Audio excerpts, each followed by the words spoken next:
Well, thanks so much for that lovely introduction. Now I've got to live up to it. That's the only problem.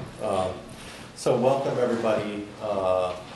It's really a pleasure to have you all here to talk about applying dialectical behavior therapy to work with couples.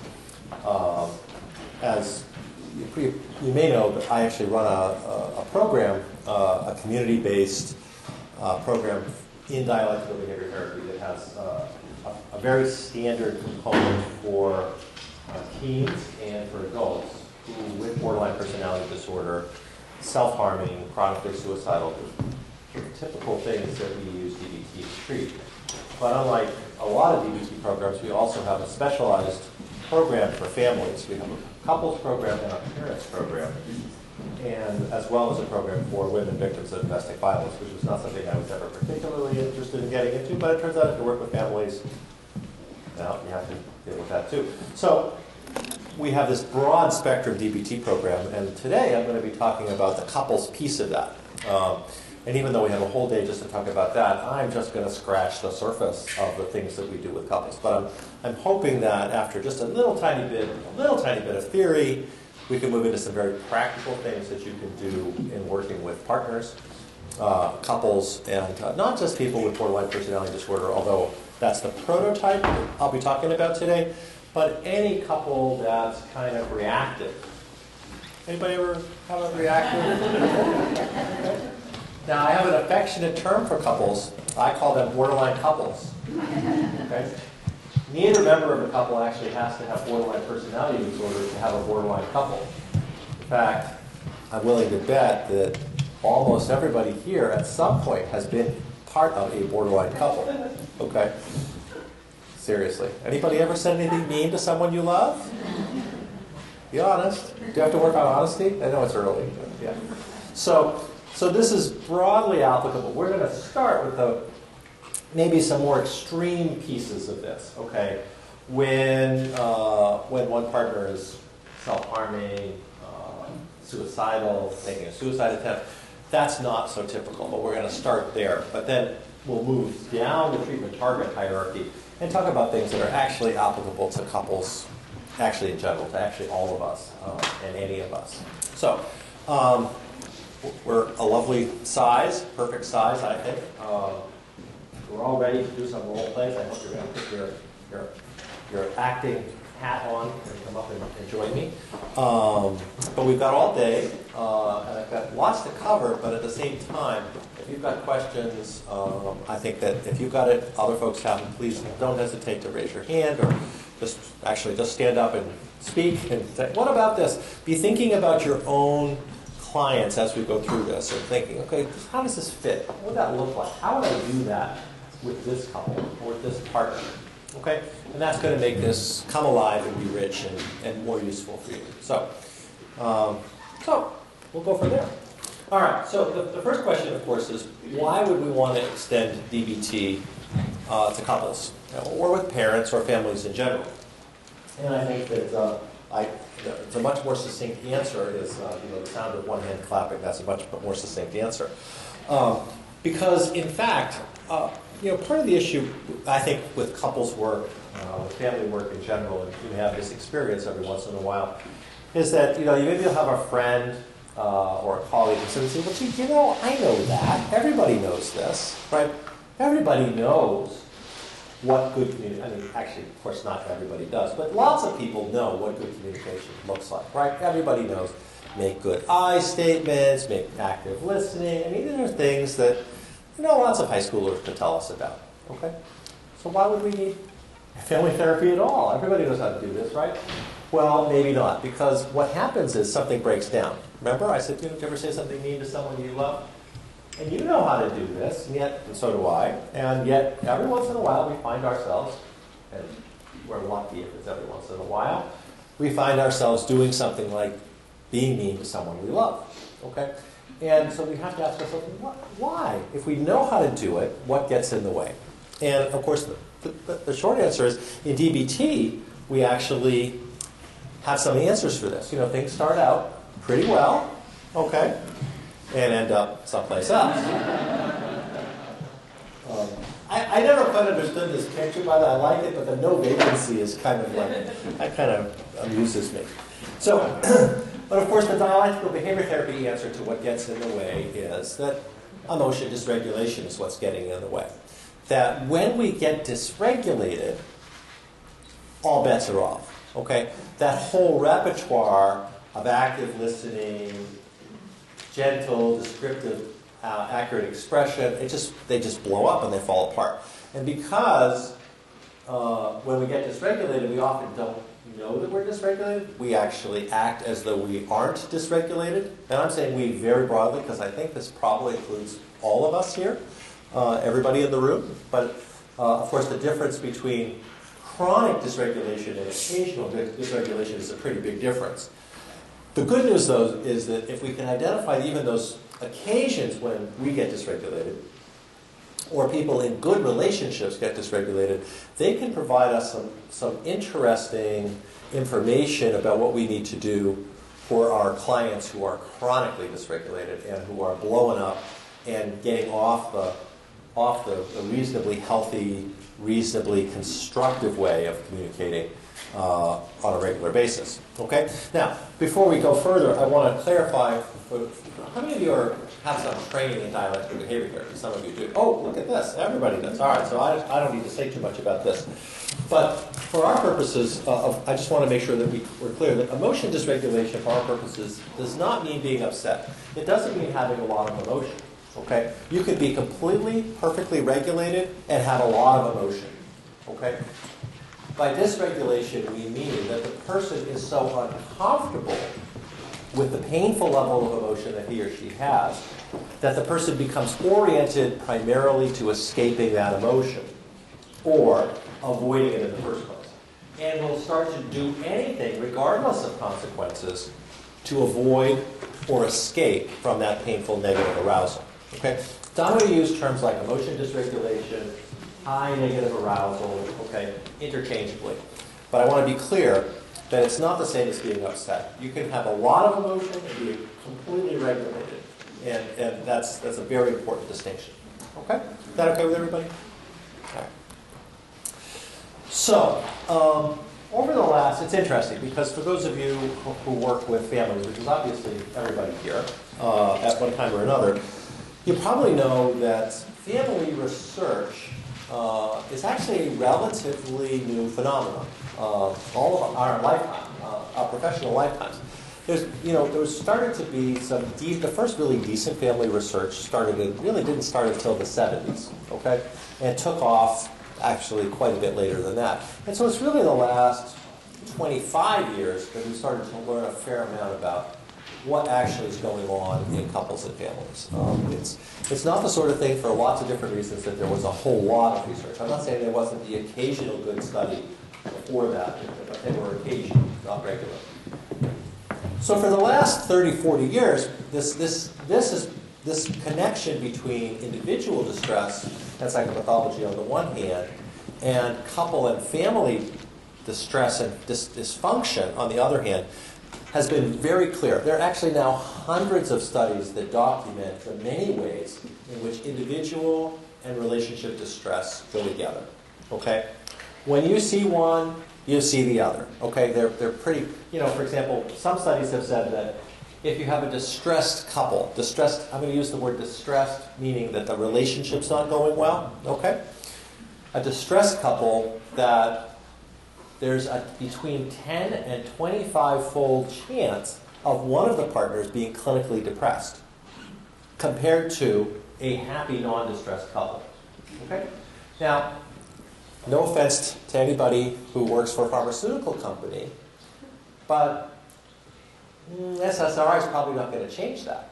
Not in the long run. Okay? So, today we're not co-sponsored by Ciba-Geigy, okay? For reasons that have to do with, this is a very psychosocial way of understanding individual distress and family distress and how they go together. Again, there are many different layers to this, but we're going to be talking about that layer. So this relationship between individual and family distress is well documented, literally hundreds of studies. But what's not well understood still is what the process is that connects these two. We know that partners are more likely to be depressed if they're in a distressed couple. We know that they're more likely to actually have substance use problems. We know they're more likely to have anxiety problems. Okay? We know they're actually more likely to have suicide attempts in distressed relationships than in happy relationships. Okay? And these are not, and so there's a connection here. Now, what's happened is, for the first 40 years of couples and family research, is researchers polarized into two camps. One group that said, family distress causes individual distress. Okay? When your relationship goes, it's still okay to say south, you know what I mean? You know, it kind of goes in that direction. I don't mean to discriminate against people in the south, but you know what I mean.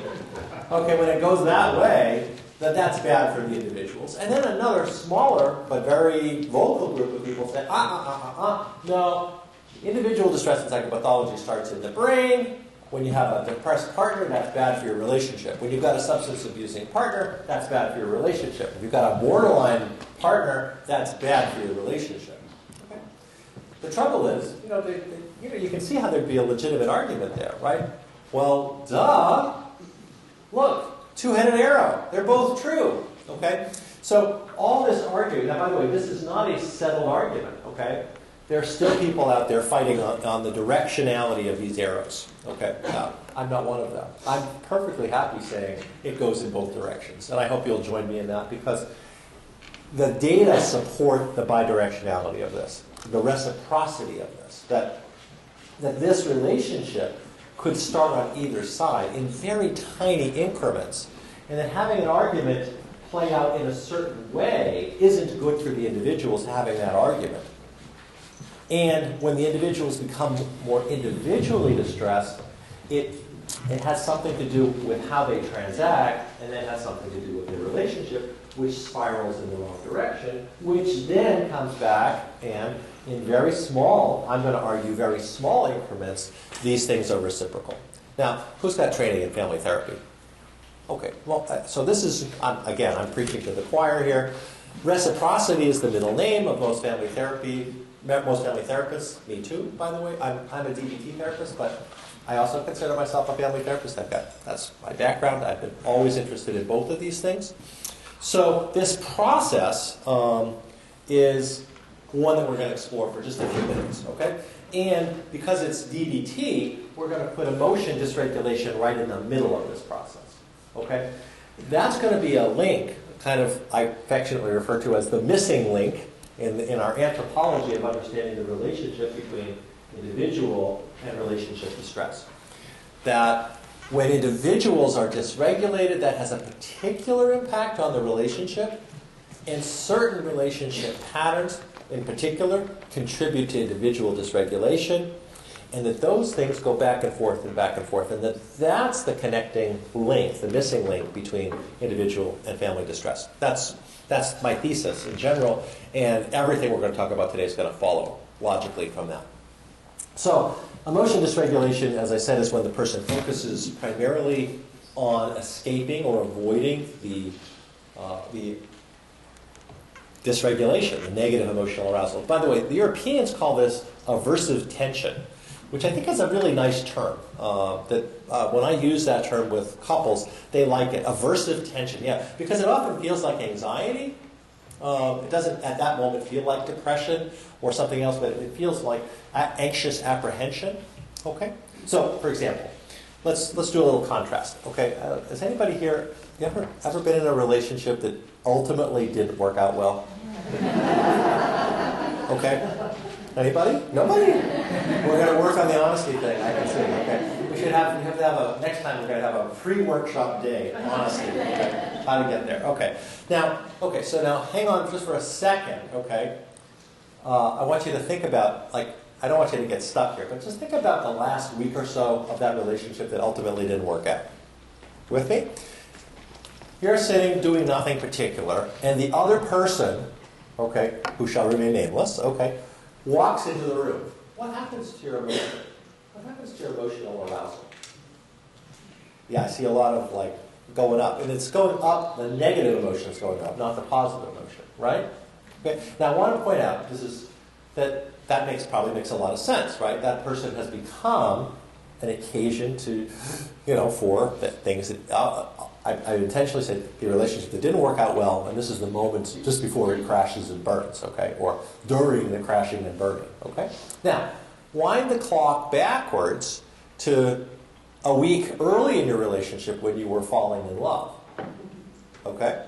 That could have been 2 weeks earlier, 2 years earlier, or 30 years earlier, okay? And whatever that was, you're sitting doing not much of anything, and the person walks in the room. What happens to your emotion?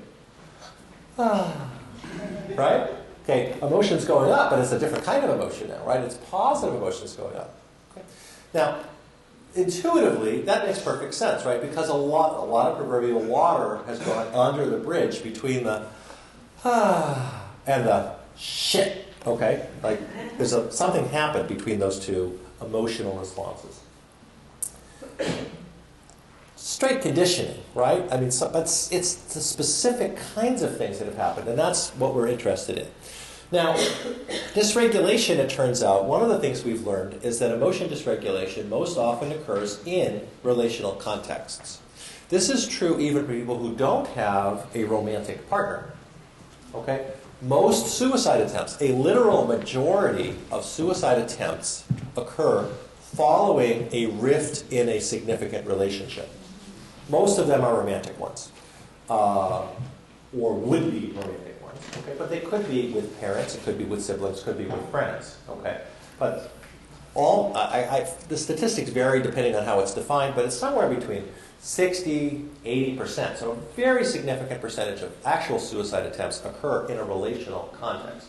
And interestingly, most of the rest occur where the absence of a relationship is profoundly painful, okay? Where loneliness is a contributing factor. So it's not that something happened in a relationship, but the lack of a relationship is a contributing factor. So this is not trivial, and it's not just, of course, people with what we call borderline personality disorder who are longing for closeness and have maybe bigger issues with abandonment, okay? If you're with somebody that you want to be with and that person decides that they want to spend their affection someplace else, very few of us wouldn't feel abandoned at that point. Okay.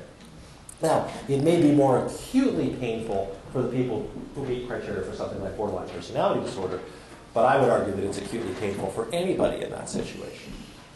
All right. Now, what happens is when somebody gets dysregulated in a relational context, that person really, by virtue of being dysregulated, only has two choices, okay? By being dysregulated, right, we want to escape this aversive tension. That's what we want to do. So we only have two choices. Saying, honey, I'm just so disappointed that, you didn't come home last night, is not really an option when you're dysregulated, okay?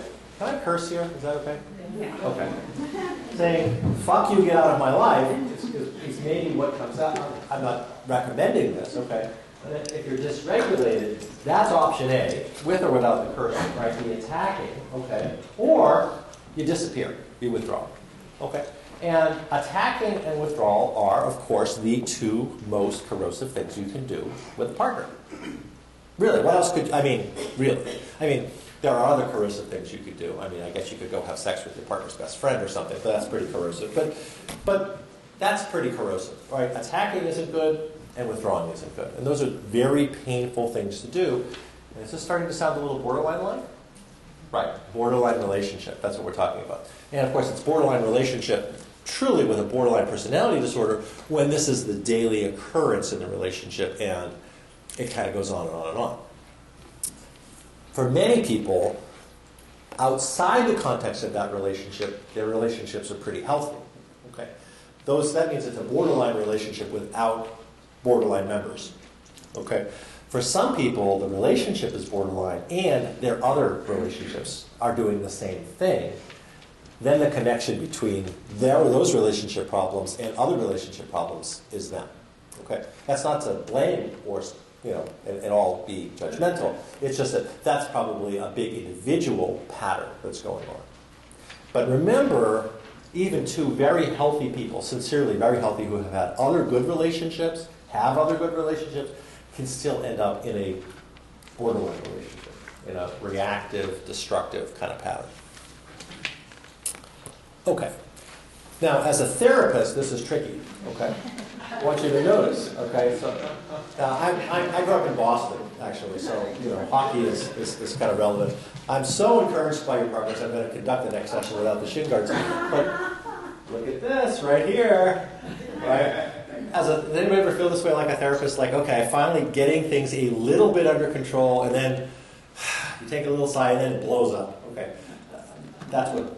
At least I've had this experience. I don't know if you have. And I think that as a therapist, this is very important because, you know, the family systems folks are pretty smart. They say, you know, we have to join the system. Okay, on the one hand. On the other hand, you can't join too much because then you're sucked into the system.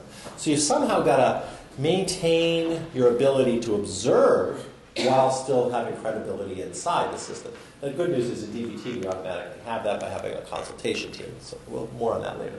So anyway, so we've got to somehow overcome this.